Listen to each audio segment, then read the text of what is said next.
Hey YouTube, what's going on? It's Patrick here at VectorVest, bringing you another video for the weekend, and we're going to be talking about one of the stocks that I feel like is going to be the best potential hedge for any type of market correction or market crash that we have coming up. We're going to take a look at some of the headlines that have been coming across the news as of the last few days and see how that plays into this stock and the long story that we've seen over the last few months with GameStop specifically, and how that all ties together. So if you're ready to find out how GameStop could possibly be the best potential hedge for the next market correction or even market crash, make sure to hit that like button, subscribe to our YouTube channel, and let's get right into it here.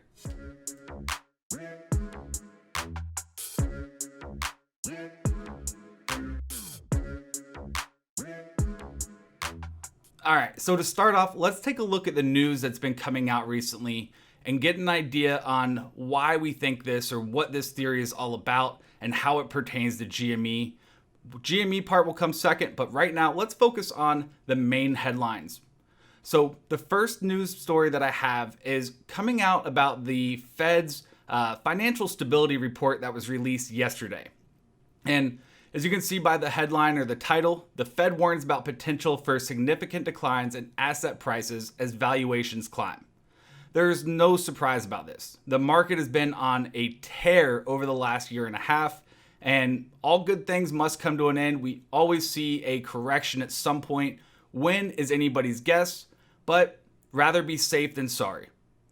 So taking a look at some of the talking points that they had here, rising asset prices are posing increasing threats to the financial system, the Federal Reserve warned in their report. They even talked about how compared to historical norms, asset prices are still relatively high, even when taking into account treasury yields as well. So this is not a great thing to see, especially if you're long in the market. This is definitely a clear warning sign that we're seeing coming from the biggest financial institution in the world, the Federal Reserve. And something I've learned a long time ago here at VectorVest is that you can never fight the Fed. Simple as that. So what they say is something you always want to pay attention to because they can see things that the average or typical investor doesn't see. So a couple of points I want to highlight from this article is that the central bank said that while the system overall has remained largely stable even through the COVID-19 pandemic, further dangers are rising, in particular should the aggressive run on stocks tail off. So if buying stops or slows down even, then that could cause the market to have that correction that everybody's been wondering when it's going to happen. Also, as a side note, I did do another video talking about the chart that you want to keep your eye on that will give you an early warning sign for when that correction may occur. So if you want to go check it out, by all means, go do so. You can click on the link in the description below to find a link for that video as well. Coming down here though, one of the other things we want to highlight is that Fed Chairman Jerome Powell and others have been asked repeatedly about whether their concerns over the rising prices.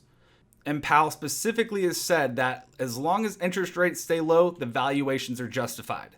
But as I'm sure you're well aware, we just heard Yellen talk about how we may need interest rates to rise to help avoid an overheating in the economy. So take that for what you will. We see a little bit of a mixed signal here with that. All right, so now we've covered that. We see what the Fed is saying. The Fed is giving us a clear warning sign that things aren't looking as rosy as they may appear. Let's go ahead into Gensler, head of the SEC, the new chairman of the SEC, and take a look at his report or his testimony that he put out that he talked about yesterday in the GameStop saga during the Financial House Committee review part 3 on GameStop. Now, this is a long report. I'm not going to get into all of it. The main thing I want to talk about is scrolling down here towards the very bottom where he talks about systemic risk or system-wide risk, if you will. And here we go, system-wide risk on page 6 out of 7. And one of the areas he'd like to highlight is, mentioning that at least one firm didn't have sufficient liquidity to meet margin calls and had fundraised within hours to meet the 1 billion plus obligations. We all know who that is. That was Robinhood, which claimed that they didn't get a margin call, that it was just collateral. Whichever way you want to call it, it was simply a margin call. One of the other things that he highlights is that even with the liquidity challenges faced by brokers, they didn't cascade to the rest of the economy. They did affect individuals' ability to trade that stock, which could definitely lead to some new regulations come soon. But overall, it was relatively contained. We didn't see a huge change from broker to broker between big firms. So that's a good thing. But here's one of the things that he also mentioned as well, talking about the Archegos situation. Several hedge funds lost significant money during these events, which we all know. We had Melvin Capital come out saying they lost about 50% roughly of their overall asset value during that event. Though it doesn't appear to have triggered a broader market event, at least one fund had to raise funds rapidly to cover losses. Also, in that hearing, they did say that nobody ever got margin called based off of the firms themselves, not talking about individual hedge funds, but the overall firms. So your brokers, market makers, broker dealers, those types of firms. Now, you may be asking yourself, now that you're all caught up to this, what does this have to do with GME? What does this have to do with GameStop? Well, let's head into the VectorVest software and take a look at the chart and get into the real theory that we have here based off of this. I wanted to give you guys the background information so that way you can understand fully what we see here with the GameStop chart. So let's go ahead and pull that up real quick. And now right now I'm looking at a chart of GameStop, roughly about a 2-month time frame, and we see this tight wicked wedge appearing on GME's chart. Now, if you're not familiar with the wicked wedge, if you're not following GameStop, maybe you're just tuning in to watch this to get up to date with what's going on. A wicked wedge is a consolidation pattern. It's formed by lower highs and higher lows. And as it gets tighter and tighter, you're basically seeing a coil being compressed until eventually it pops. It breaks out of this consolidation and then leads to an explosive move one way or the other. Now, if you like seeing wedges or if you want to see wedges in real live trading, click on the link in the description of today's video to sign up for our Jockey Club. It's our real-time trading room that we actually have here. We do every single day, Monday through Friday from 9 a.m. until about 10:30, where we talk about what's going on in the market, also talk about finding some trades, getting some trade ideas together, and we do some live trading. You guys can join in or just simply watch and learn. Either way, it's a great time. So make sure to click on the link in the description below to join in and take advantage of the Jockey Club. All right, now getting back into what we see here. As you can see, we do see a consolidation forming with GameStop over the last 2 months. In case you haven't been following it, we've just gone through earnings here. We've gone through some hit pieces coming out. We've gone through some positive news, which has, turned out to be bad news for some reason, where GameStop has now completely canceled out all their long-term debt. They've sold 3.5 million shares, which is basically nothing in terms of their float, and to raise over $500 million to help them with their e-commerce transformation. So we've seen a lot of things occurring over the last 2 months. One thing, though, that we really want to highlight here is the drying up in volume. Now, I've been reading articles because I follow GameStop every day. I hold GameStop. I love GameStop. But I've been reading articles talking about, as the volume is drying up, that's a sign that a impending drop is coming. But one thing that I really took away from that is the author of that article, not going to name any names, but the author of that article clearly does not follow GameStop as closely as somebody who actually owns it. The reason why I think this volume is drying up is simply for the fact that I do honestly believe retail owns the float here. I believe as of a few weeks ago when GameStop put out their proxy information, there's something around 15 to 20 million shares available to retail. And knowing that, people have been buying this stock left and right ever since December, even a little bit before that, I could honestly see that retail owns the entire float of this stock, which means the short sellers that are trying to drive this price down, trying to drive it to zero, their end game, aren't able to find any shares to borrow to continue to drive it down. And also, I've seen a lot of stories coming out over the last few weeks of people or investors all across the world trying to buy into GameStop and not being able to because their brokers are not able to find the shares available. And that is just mind-boggling. Knowing that a stock has literally been all bought up by retail is something I've never thought would ever be possible. But we may actually be seeing that here. So as volume dries up, price becomes more volatile. And I've seen a lot of people worry about, if there's such little volume and price does become volatile, couldn't that mean that the short sellers don't need as much volume to drive the price down significantly? Yes. But that also works on the inverse. If buyers come in and start buying it up, which there obviously are still people wanting to buy into GameStop, and you see buy orders come in, but all of a sudden they can't get filled because nobody's selling at that price, well, then those buyers have to move their price higher and higher and higher, which would trigger an extremely strong breakout to the upside.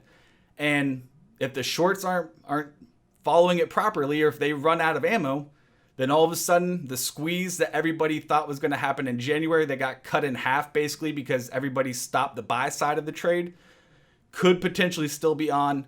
And that's why we're watching this whole wedge right now to see when it's going to break out. Now, if GameStop does have a squeeze, or if it does actually have a real squeeze, not just that fake out that we saw back in January, that would cause lots of different hedge funds to get margin called.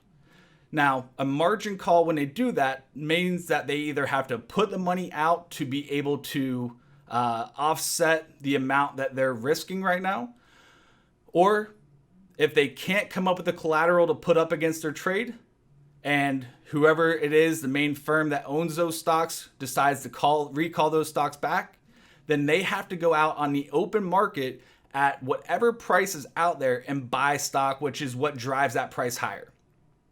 Now, Archegos, going back to what we were looking at the headlines earlier, Archegos was just one family firm that went belly up, and we saw the after effects throughout the last few weeks even. Now, imagine one of the bigger firms, Citadel mainly, who not only has their trading firm, but also their clearinghouse firm. Imagine what would happen, if they started getting margin called, or if they went belly up, and all of a sudden their clearinghouse, which does about almost 50% of retail's trades, has some issues with that as well. Well, that is that systemic risk we keep hearing the Fed, we keep hearing Gensler talk about, that could, spread all across the board. And if that happens, expect to see the market take a big dive, because these companies or these hedge funds that are short GameStop, or have even dealings with other hedge funds that are shorting GameStop, that could all roil over, and then they would have to be forced to close all their good stocks out to cover the losses that they would be taking. And essentially that's game over. That would cause the market to take a very severe drop, and therefore GameStop would be going up, everything else would be going down.